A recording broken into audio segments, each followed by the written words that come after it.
उत्तराखंड के सीएम धामी दिल्ली दौरे पर प्रधानमंत्री से राज्य हित के लिए करेंगे कई योजनाओं की मांग।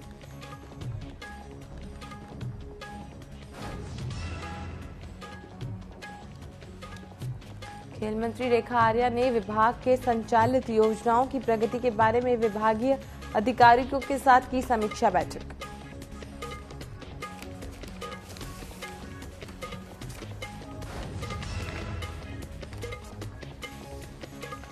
उत्तराखंड के एचसी नगर पालिका, नगर निगम और अन्य निकायों का कार्यालय 6 महीने बीत जाने के बाद चुनाव नहीं कराए जाने के खिलाफ दायर अवमानना याचिका पर सुनवाई।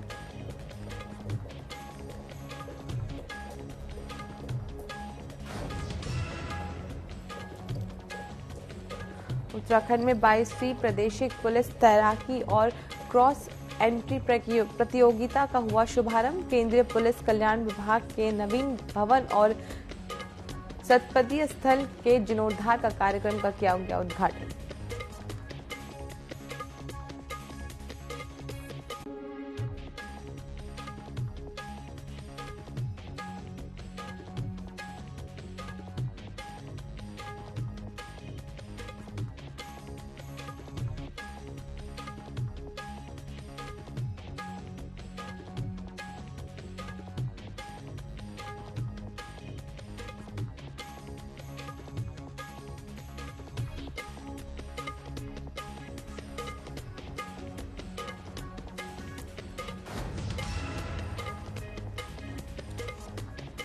और उत्तराखंड में चारधाम यात्रा प्रबंधन को बेहतर करने के लिए मुख्यमंत्री धामी ने अधिकारियों को दिए निर्देश। चारधाम यात्रा मार्ग से जुड़े कोटा द्वार को इनसे जोड़ने की तैयारी।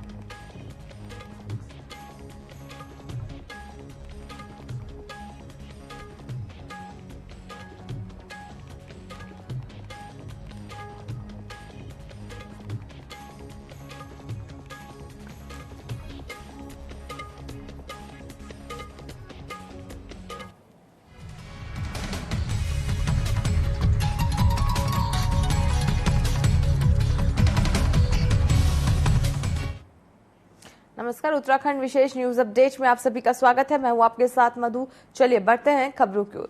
कुमाऊं कमिश्नर दीपक रावत ने रुद्रपुर के कलेक्टर सभागार में पहुंचकर 8वीं प्राधिकरण बोर्ड की बैठक ली, जहां जिले के डीएम ने पुष्प गुच्छ देकर उन्हें सम्मानित किया। वहीं रुद्रपुर मुख्यालय पहुंचने पर कुमाऊं कमिश्नर दीपक रावत ने को गार्ड ऑफ ऑनर भी दिया गया। इसके बाद कुमाऊं कमिश्नर 8वीं प्राधिकरण की बैठक में पहुंचे, जहां पर प्रस्तावित बैठक को संबोधित करते हुए कमिश्नर दीपक रावत ने बताया कि जिस तरह से पहले जो मास्टर प्लान तैयार किया गया था उस पर विशेष रूप से चर्चा की गई और शहर को सौंदर्यीकरण और जाम मुक्त करने को लेकर एक मास्टर प्लान तैयार किया गया।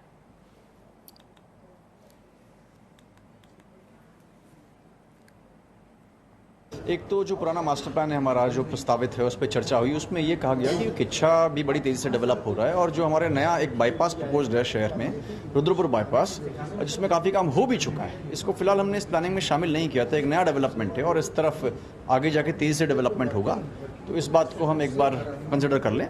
दूसरा, जो हमारे यहाँ पे 1872 आवासों का जो इकोनॉमिकली वीकर सेक्शन के लिए प्लान है, उसमें कुछ खर्चे ऐसे हैं जो कि हमें तत्काल करने हैं। शेल्टर फंड के माध्यम से उसको व्यय करने के निर्देश हुए हैं। एक ये हुआ है कि खटीमा में कुछ हमारी स्ट्रीट लाइट्स लगी थी, उसको हम वर्तमान में चाहते हैं कि उसको प्राधिकरण ने भले ही बनाया हो, लेकिन उसकी रखरखाव वहाँ पे नगर पालिका उसको देख।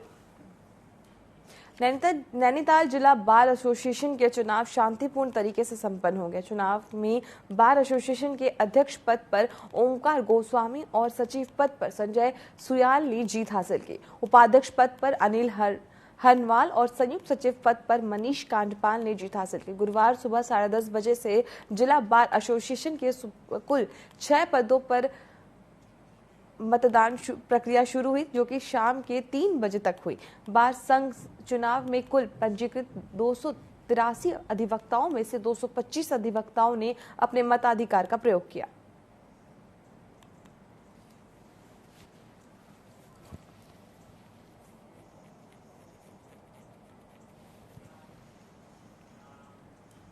उत्तराखंड हाईकोर्ट ने न्योधर नदी सहित प्रदेश की अन्य नदियों का चैनलाइजेशन, बाढ़ राहत के कार्य और नदियों से मलबा नहीं हटाने के खिलाफ दायर जनहित याचिका पर सुनवाई करते हुए कोर्ट की खंडपीठ ने राज्य सरकार से इस मामले में 2 हफ्ते के अंदर जवाब पेश करने को कहा है। मामले की सुनवाई करते हुए 1 जुलाई की तिथि नियत तय की गई है। आबादी क्षेत्रों में बाढ़ आने का मुख्य कारण सरकार की लापरवाही रही।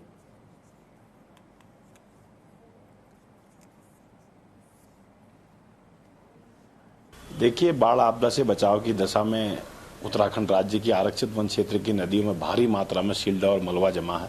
डिसिल्टिंग है, जिसको हटाने के लिए राज्य सरकार की घोर उपेक्षा के विरुद्ध हमने जनहित याचिका दायर की थी, जिसमें माननीय उच्च न्यायालय ने सुनवाई के क्रम में आदेश निर्गत किए हैं स्टेट गवर्नमेंट को, सीएससी को, कि 2 सप्ताह के अंदर आपके द्वारा अभी तक काउंटर एफिडेविट क्यों नहीं प्रस्तुत किया गया।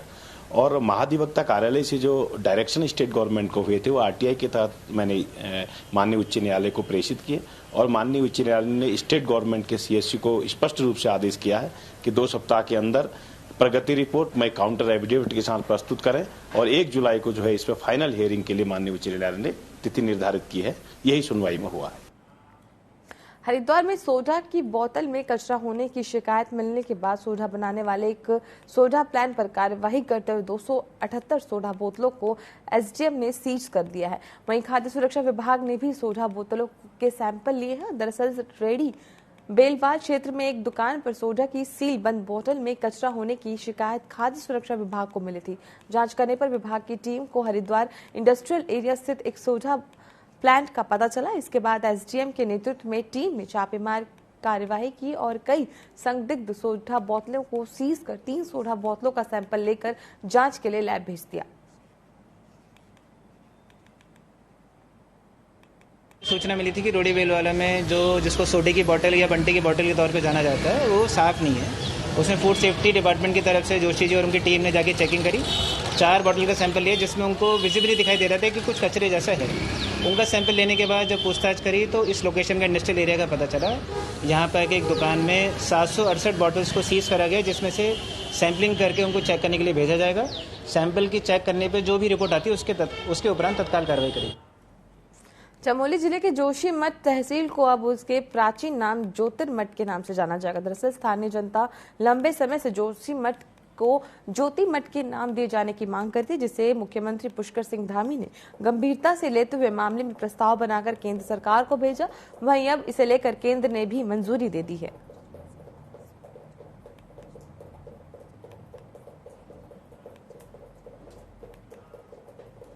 बाजपुर के बहुचर्चित अस्पताल डॉक्टर हरिओम पांडे हॉस्पिटल में इलाज के दौरान एक महिला की मौत हो गई। महिला के परिजनों ने अस्पताल प्रबंधन पर लापरवाही बरतने का आरोप लगाया है। दरअसल गुरुवार को डॉक्टर ने महिला के पेट में गांठ का ऑपरेशन किया था। ऑपरेशन के बाद महिला को वार्ड में शिफ्ट करने पर महिला की तबीयत बिगड़ने लगी। कंपाउंडर के इंजेक्शन लगाते ही कुछ समय बाद महिला की मौत हो गई। परिजनों ने अस्पताल प्रबंधन पर लापरवाही का आरोप लगाते हुए पुलिस से न्याय दिलाने की बात कही है।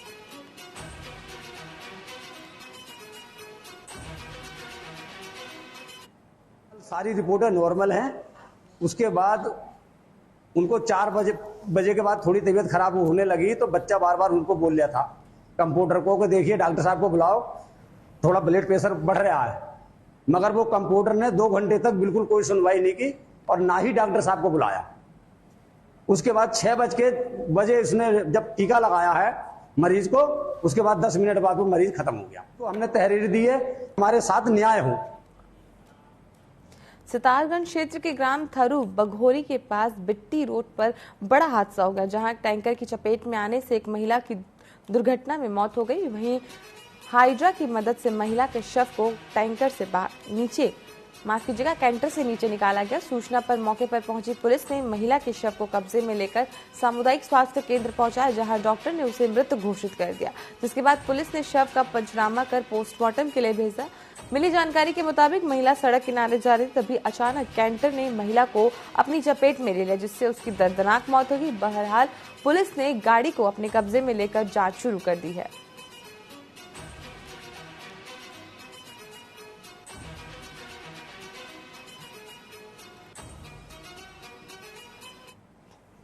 राधा देवी निवासी थारू बगोरी, उम्र लगभग 40 साल है।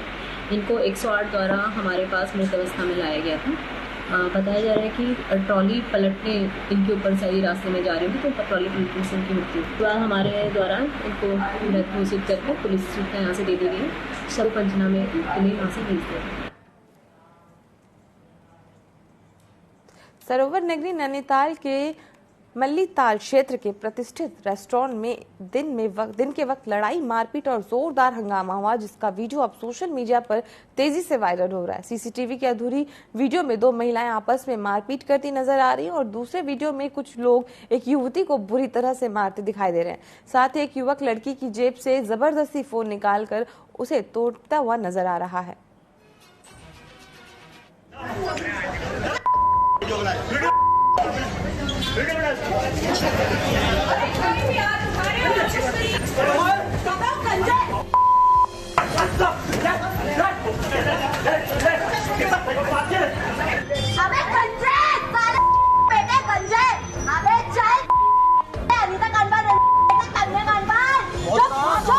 बात करना पहले उठाया और इसका बहुत महंगा परिणाम। ठीक है सुनिए, हमारे पास क्या राइट है और क्या राइट नहीं है, हम आपको बताने के लिए बातें नहीं, तो हम भी आप खड़े होंगे, आपकी बात नहीं है। हम पूरी तरह से शांति भंग पुलिस बैठी हो रही है और आप तेज आवाज में आप उसके बाद तो आप हट जाइए, हमारा नहीं, ऐसा नहीं होगा।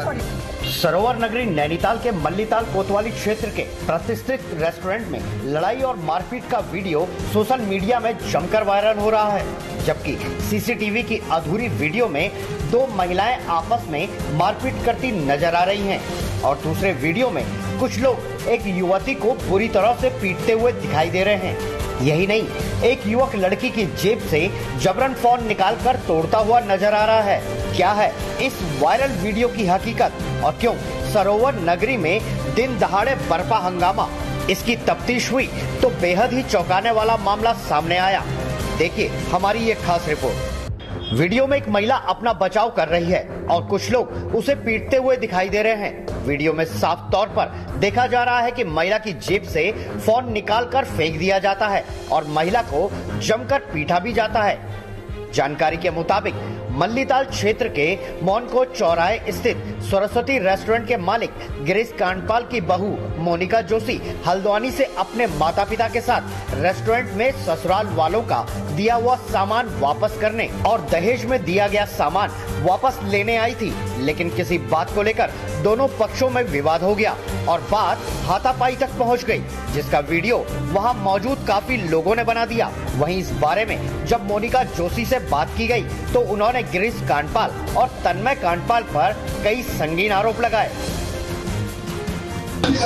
मेरे ऊपर अटैक हुआ है, शादी के पहले से मेरे ऊपर अटैक होता आ रहा है। मैं अपना सामान लेने आई थी, इसने बहुत बदतमीजी करी मेरे साथ में। मेरे से पूछने लगा तेरी क्या कीमत लगाएंगे तेरे माँ बाप, अपने माँ बाप को पूछ कितनी कीमत में उन्होंने बेचा है तुझे। मैंने कहा तुझे शर्म नहीं आ रही है? बार बार मुझसे मेरी कीमत पूछी जा रही थी। जो लड़का शादी करके ये पूछ रहा है कि 3 महीने में कितने पैसे हुए तेरे, तो मैंने उसको बोला तेरी माँ को बेच के जितने पैसे मिलेंगे उतने देना मुझे। मेरा 11 बजे तक सामान मुझे चाहिए, नहीं आएगा तो मैं पुलिस लेके आऊंगी।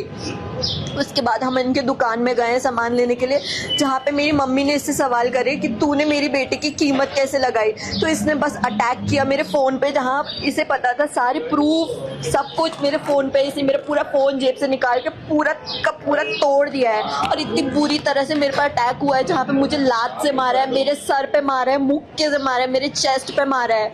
बहुत बदतमीजी मेरे पापा के साथ करी। सितंबर में मैंने इसको मना कर दिया था, मैं तेरे से शादी नहीं कर सकती। मैंने इसको ब्लॉक कर दिया था 5-6 दिन तक। मैंने कहा तो अपने घर पे बता, मुझे तेरे से शादी नहीं करनी। ये 2 दिन हॉस्पिटलाइज रहा। 2 बार इसने बोला मेरे को मेरी हार्ट बीट तेज हो जा रही है, मुझे सुसाइडल थॉट आ रही है, मुझे थिनर्स लेने की जरूरत पड़ेगी, मेरा मेंटल ब्रेक डाउन हो रहा है। मुझे इमोशनल करके इसने मेरे से शादी करी है। दहेज के लिए भी टॉर्चर करते थे, हर चीज के लिए टॉर्चर हुआ है इस घर में, हर चीज के लिए। मैंने बोला मैं नहीं इतना टॉर्चर सहन कर सकती हूँ, मेरा मेंटल ब्रेक डाउन हो गया है, मुझे जाने दो, मैं नॉर्मल लड़की हूँ। नहीं सुनी मेरी किसी ने। बाहर को निकाल रहा था तो अंदर मैंने बेटी को अपने बाहर को किया तो उतने में तरुण कांडपाल आए और उन्होंने सीधे मेरे साथ हाथापाई करी।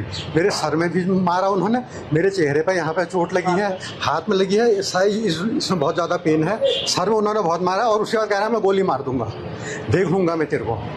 ये उन्होंने कहा। वहीं इस मामले में जब मीडिया ने सरस्वती रेस्टोरेंट के मालिक गिरीश कांडपाल और तन्मय कांडपाल से बात की तो उन्होंने मोनिका जोशी और उनके पिता हिमांशु जोशी के द्वारा लगाए गए सभी आरोपों को सिरे से नकार दिया। मैंने कोई प्रेशर नहीं बनाया है। मैं बहुत अच्छे से आपको बता दूंगा, बिल्कुल मैंने कोई प्रेशर नहीं बनाया है। जो भी मतलब अब ये फालतू के इल्जाम लगाने हैं शादी करने के बाद, अगर मैंने कुछ ऐसा किया होता तो आप सीधे शादी तोड़ देते यार। It's very simple. मतलब ऐसा कुछ मैं मर जाने देते, ऐसा अगर ऐसा ही करना था मर जाने देते। पर ये कि मतलब this is very wrong sir. पैसे का लालच मुझे इसलिए लग रहा है क्योंकि ये लोग यहाँ से हमारा जूली वूली, क्योंकि मेरे 3 महीने हुए हैं मेरी शादी को। किसी की भी शादी होगी 3 महीने, मेरे ख्याल से सालों तक वो लोग एंजॉय कर रहे होते हैं, सब कुछ अच्छा पॉजिटिव चल रहा होता है। पर सर जब से मेरी शादी शुरू हुई है तो तब से मैं बस परेशानी हूँ। मैं घूमने जाता हूँ, वहाँ मेरे से अजीब अजीब मेरे घर वालों को गालियाँ और ये सब हुआ जाता है। मैं मॉल रोड जाता हूँ, मुझे मॉल रोड पे थप्पड़ मार दिए जाते हैं। मैं ऐसे मतलब रैंडम मॉल रोड पे एक दिन गया, मेरे को वहाँ थप्पड़ मार दिया।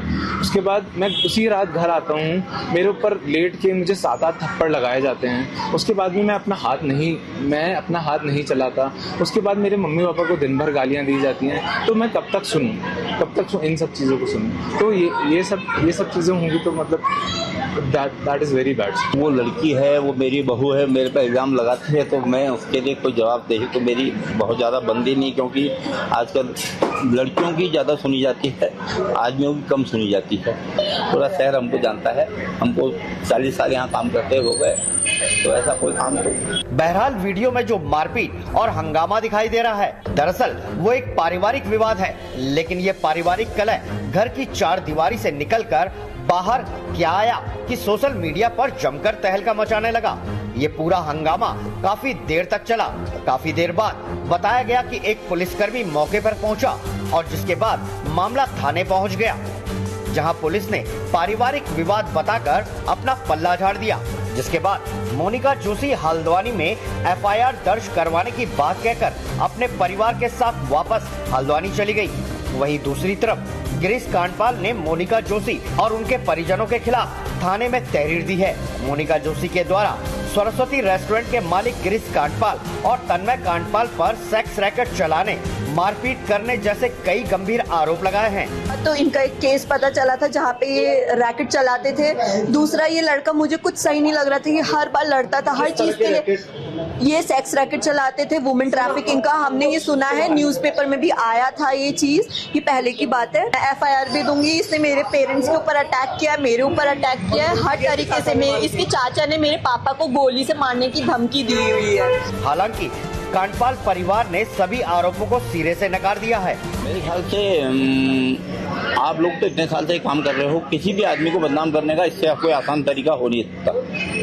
पैसे का इल्जाम और औरत का इल्जाम, इससे अलावा मेरे ख्याल से कोई दूसरा इल्जाम हो नहीं सकता किसी को बदनाम करने के लिए। और जब आदमी के पास कुछ नहीं रह जाता तो मेरे ख्याल से वो यही इल्जाम लगा सकता है और दूसरा कोई काम हो नहीं सकता। दोनों पक्षों के द्वारा पारिवारिक विवाद के इतर लगाए गए आरोपों की जांच होनी भी जरूरी है, जिस पर फिलहाल पुलिस मौन है। टेहरी में मानसून आने के पहले ही प्रशासन तैयारियों में जुट गया। हालांकि अभी मानसून आने में कुछ समय लगेगा, लेकिन टेहरी जिला प्रशासन ने मानसून आने से पहले ही अधिकारियों को निर्देश जारी कर दिया। जिलाधिकारी का कहना है कि सभी विभागों के अधिकारियों को कहा गया है कि नालियां बंद ना रहें और नालियों को खोलने के लिए निर्देश जारी किए गए हैं। और अगर कहीं सड़क के कारण भू धसाव आता है तो वहां भी जेसीबी तैनात की जाए।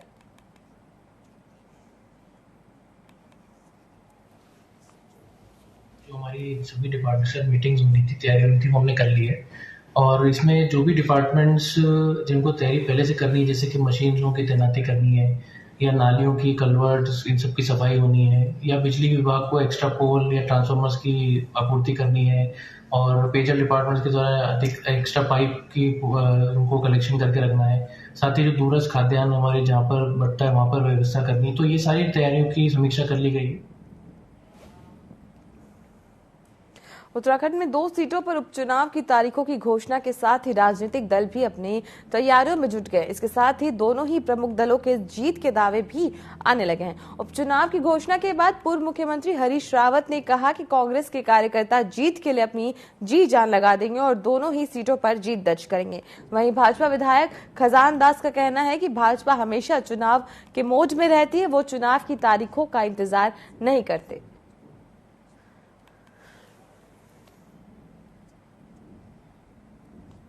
इस समय हम इन चुनावों में हमारे कार्यकर्ता बिल्कुल घायल हुए हैं। उनको उनमें एक जज्बा है कि किस तरीके से अगला जो मौका मिले तो उसमें हम अपनी शक्ति दिखा सकें और ये दोनों विधानसभा के चुनाव हम जीते। भारतीय जनता पार्टी के जो हमारे शीर्ष नेतृत्व है, चाहे केंद्रीय नेतृत्व हो चाहे प्रदेश का नेतृत्व हो, वो समय समय पर कार्यकर्ताओं का मार्गदर्शन करते रहता है। इसलिए हम चुनाव मोड़ पे हर समय तैयार रहते हैं। इसलिए पूरी तैयारी के साथ बद्रीनाथ का चुनाव हो, बेंगलोर का चुनाव हो, पूरी मजबूती के साथ भारतीय जनता पार्टी लड़ेगी। न्यूज अपडेट में फिलहाल के लिए इतना ही। आप बने रहें DV24 के साथ। नमस्कार।